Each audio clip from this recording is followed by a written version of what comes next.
She was going to end it tonight. Aiko had written the note, placed it in an envelope, left it on the kitchen counter next to the keys to an apartment she'd stopped calling home months ago. Her husband wouldn't find it until morning. He was working late again, or pretending to. It didn't matter anymore. But something made her hesitate. Not hope, exactly. More like a splinter of curiosity lodged beneath the certainty of her despair. A colleague had mentioned a temple once. An old monk.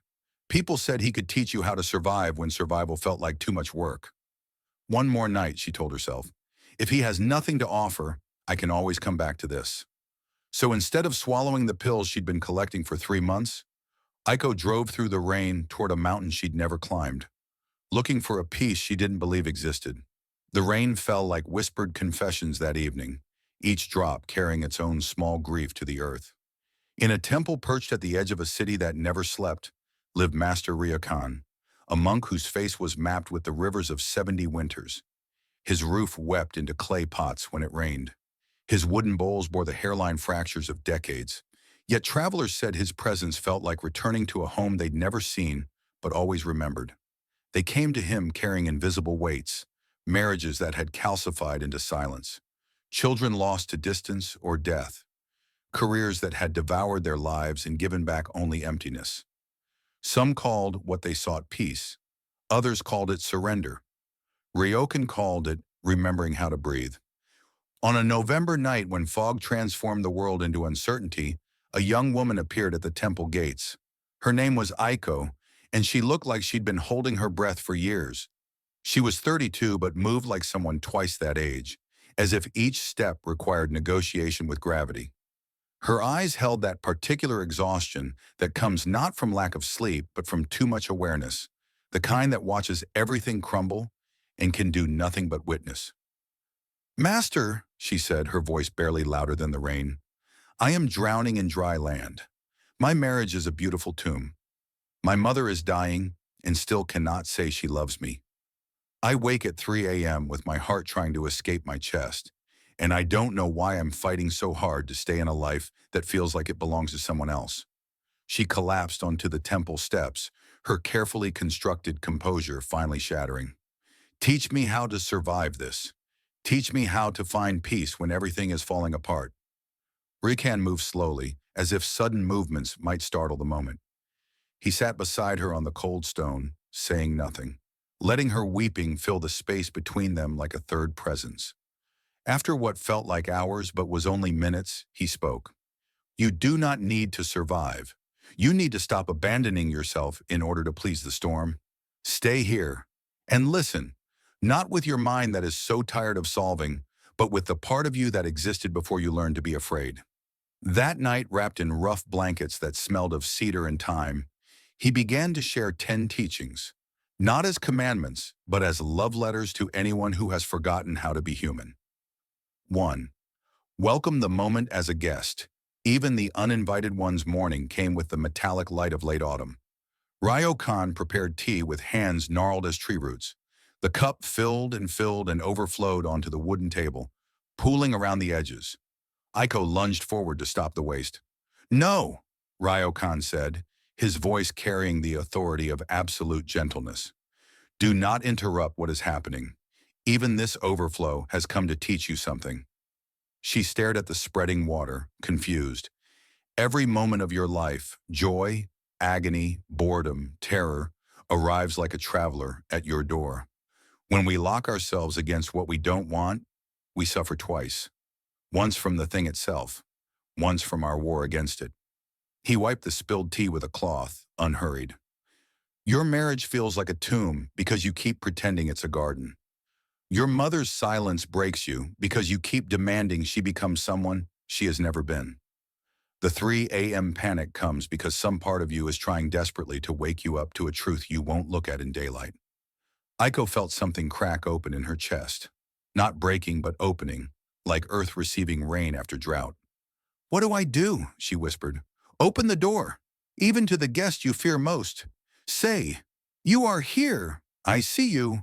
What have you come to show me?'" 2. The sky is not wounded by thunder. The city beyond the hills announced itself with the usual violence. Sirens, construction, voices layered into meaningless noise. Aiko pressed her palms against her ears. How can anyone find stillness in this chaos? The world is too loud. I am too fragile. Ryokan took her hand and led her to the temple courtyard. He pointed upward. See the sky? Yesterday it held sunshine. Last week, a typhoon. Right now, these dull November clouds. Tell me, has any of it damaged the sky itself? She looked up, uncertain what he wanted her to see. The sky remains the sky. It is not the weather, it is the space that holds the weather. You are the same, Aiko. Your anxiety, your grief, your mother's cruelty, your husband's distance. These are weather patterns. Violent sometimes, yes, but they are not you. His voice dropped to almost a whisper. You are the vast witnessing awareness beneath them. When you remember this, truly remember, even the worst storm becomes bearable, because you stop believing you are the storm. Aiko closed her eyes. For just a second she felt it, that immense, untouchable space inside her that nothing had ever hurt. Then her thoughts rushed back in, and it was gone. Ryokan smiled as if he could see exactly what had happened. You found it once. You will find it again. 3.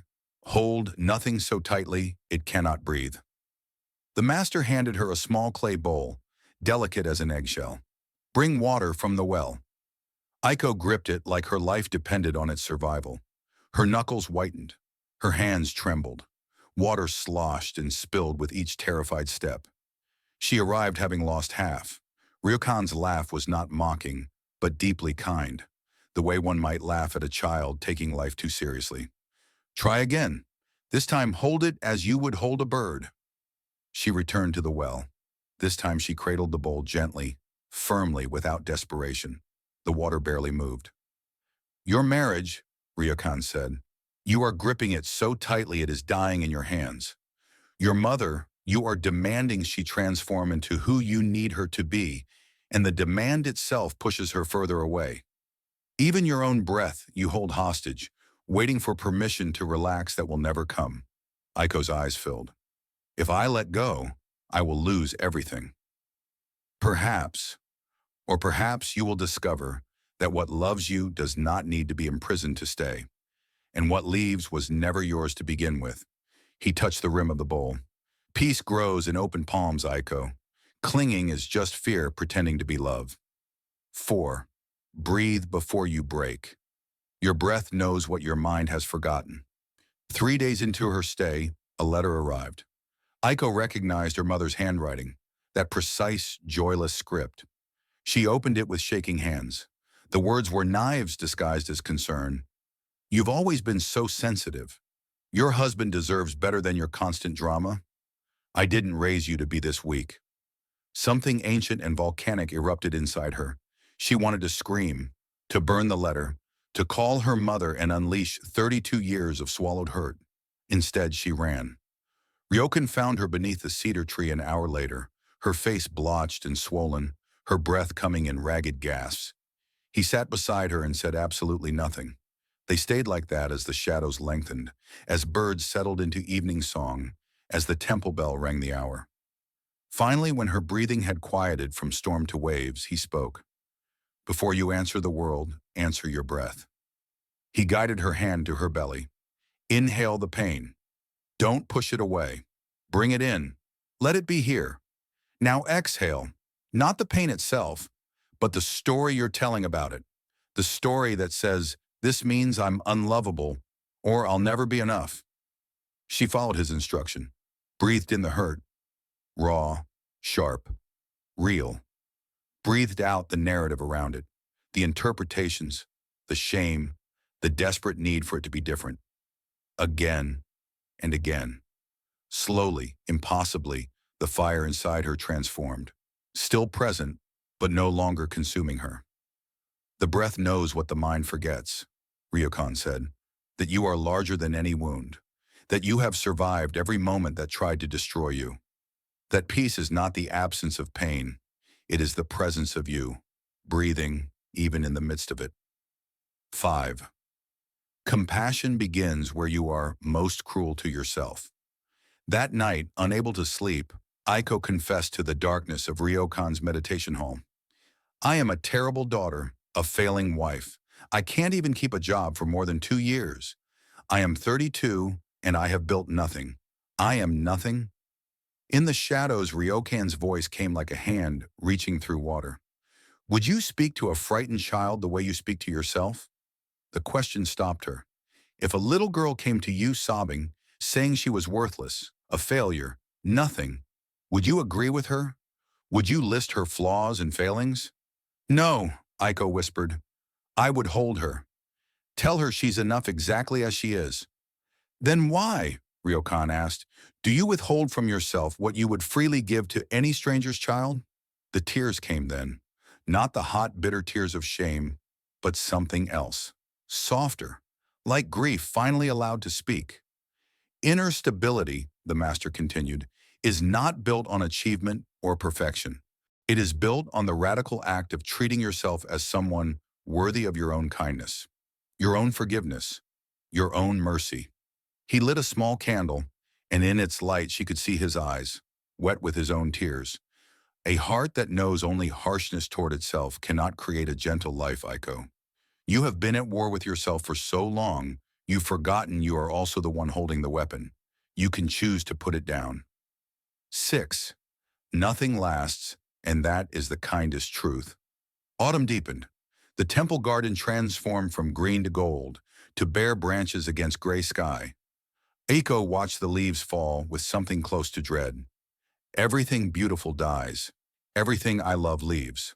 Why build anything when it will only be taken away? Ryokan picked up a fallen maple leaf, its edges curled and brown. Does this look dead to you? Yes. Look closer. It has returned to the earth. Soon it will become soil.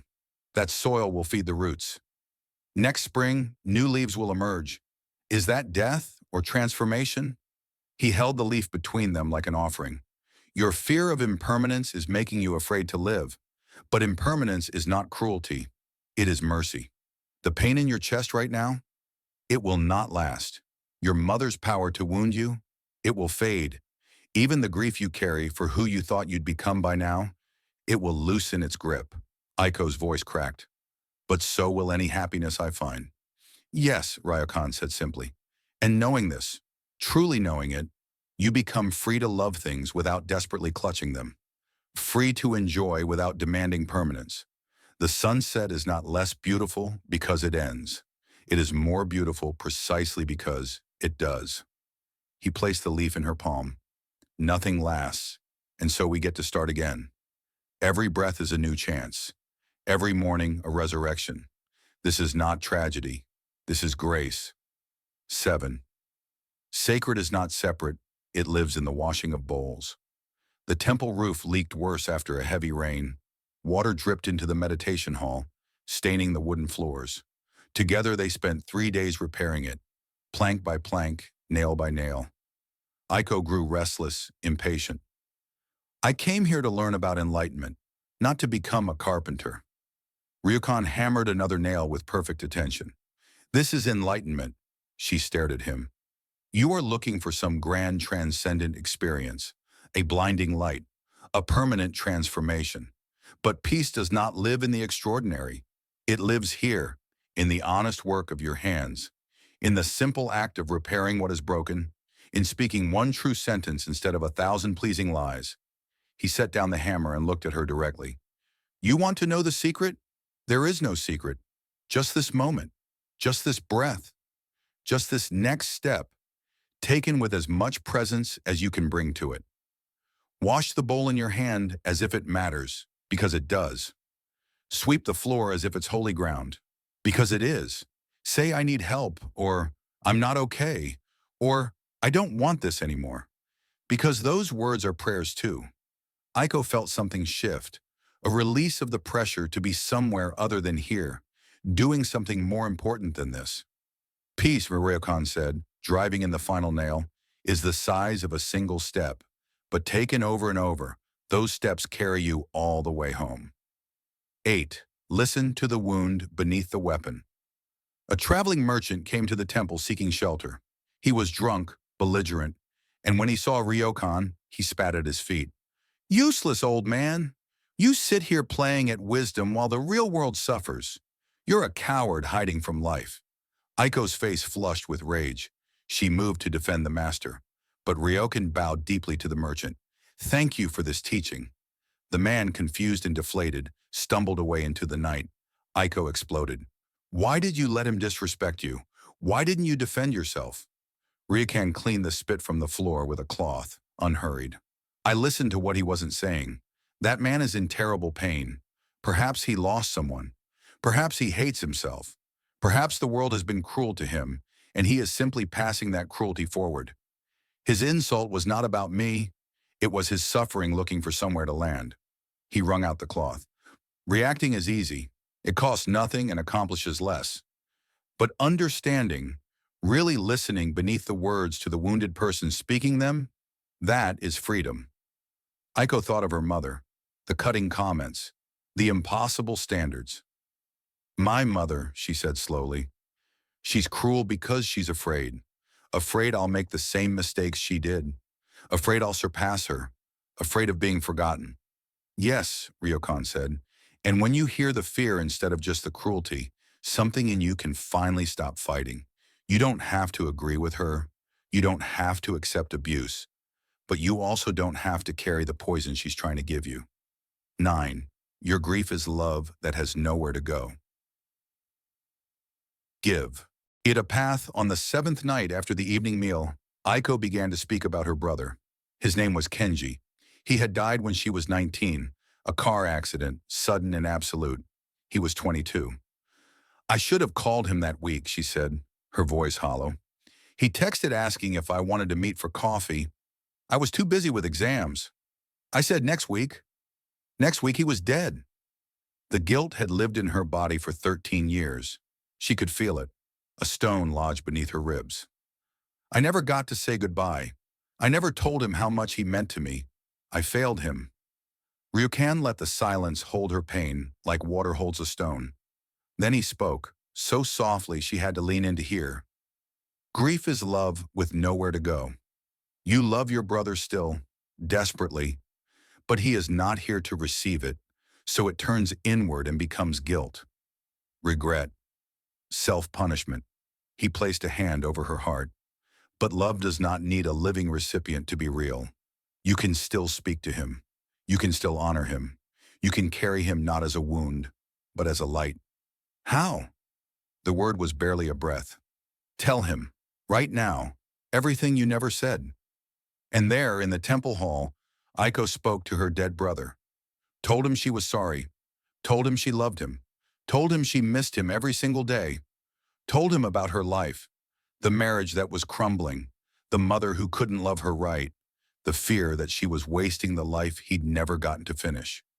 She spoke until she had no words left. When she finished, Ryokan said, suffering can be a wall that traps you, or it can be a door that opens you to deeper compassion. For others who have lost, for yourself in your imperfection, for the fragile, temporary nature of everything we love. That night she dreamed of Kenji. He was sitting in a field of light, smiling the smile she'd forgotten, and he said, stop punishing yourself. I'm okay. You're allowed to be okay too. She woke weeping, but the stone beneath her ribs had shifted, not gone, but no longer suffocating her. 10. You are already what you seek. You just keep looking away. On the 10th morning, Aiko prepared to leave. She had been at the temple for 12 days.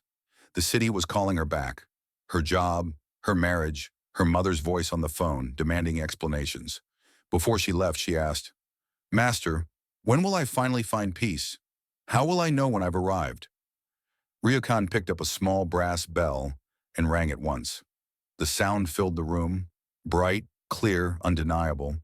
Then it faded, dissolved into silence, became indistinguishable from the sound of wind in trees, water in the stream, breath moving through lungs. Where did the sound go? He asked. Aiko listened to the stillness. Everywhere, nowhere. It's here, but I can't hold it. Just like peace, Ryokan said, it is not a destination you arrive at. It is not something you find outside yourself. It is what remains when you stop running from this moment, when you stop demanding life be different than it is, when you stop abandoning yourself to chase some future version of you that will finally be acceptable. He took her hands in his. You came here asking me to teach you peace, but I cannot give you what you already are. I can only point at the moon and hope you stop staring at my finger. You have always been whole, Aiko. The peace you seek has never left you. You just keep leaving it. She understood then, not with her mind, but with something deeper. Peace wasn't the absence of her failing marriage. It wasn't her mother finally saying, I love you. It wasn't her dead brother returned to life. It wasn't a perfect job or a flawless body or a life free from 3 a.m. panic. It was the part of her that could hold all of it, the grief and the joy, the fear and the courage, the brokenness and the beauty, without needing any of it to be different. As Aiko walked down the muddy mountain path back toward the city, the rain began again, the same gentle, breathing rain that had fallen the night she arrived. The world beyond the temple had not changed. Her mother would still wound her with words. Her marriage would still require a decision she wasn't ready to make. Bills would still need paying. Her body would still wake at 3 a.m. sometimes, heart racing with sourceless dread. But something inside her had found a different position. Not fixed, not solved, not healed in the way she'd imagined. But she was no longer at war with herself. She was no longer demanding that life apologize for being itself. At the bottom of the mountain, she stopped and looked back. Ryukin stood at the temple gate, barely visible through the rain. She couldn't hear his words, but she saw his lips move. Remember, peace is not a place without storms. It is a heart that has learned to rest while the thunder sings. Aiko turned toward the city, toward her complicated, imperfect, beautiful, painful life. And for the first time, she did not ask it to be different. She simply met it. And in that simple meeting, in that radical act of saying yes to what is, the long war inside her finally ended. Not in victory, not in defeat, but in the quiet surrender of someone who has discovered that the enemy was never out there at all. May you also find that quiet place, not outside the chaos of the world, but in the center of it, where you have always been, whole, waiting, like a bell that has never stopped ringing, even when you forgot how to listen.